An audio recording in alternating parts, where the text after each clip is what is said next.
أسعد وأتشرف أن أحظى هذا اليوم بزيارة إعلامي كبير، سفير لتونس وللإعلام العربي المتألق والعنوان والاستثنائي والكاريزما، كل المواصفات الموجودة لها علاقة برائع وصديق وأخ وشقيق اسمه عادل بولان.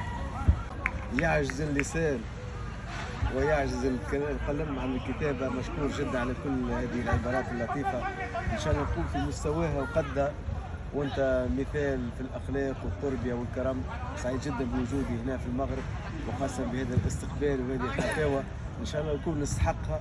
أكيد الشعب المغربي شعب مضياف وشعب شقيق، وأنت مثال ونموذج رائع للإعلام المتميز، وحتى لا يتهمون بإلقاء يعني كلمات الإطراء والله العظيم من قلبي. مهما قلناه في حقك يعجز الإنسان على وصف الاستقبال والحفاوة والطيبة والأخلاق.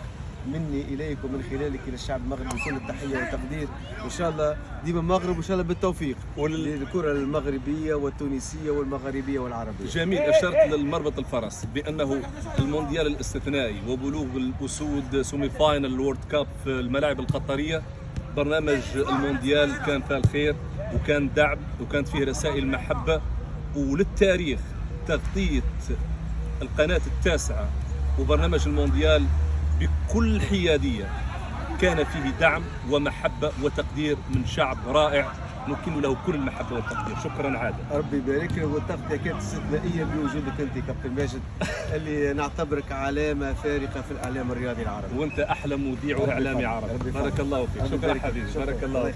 شكرا ماجد. شكرا.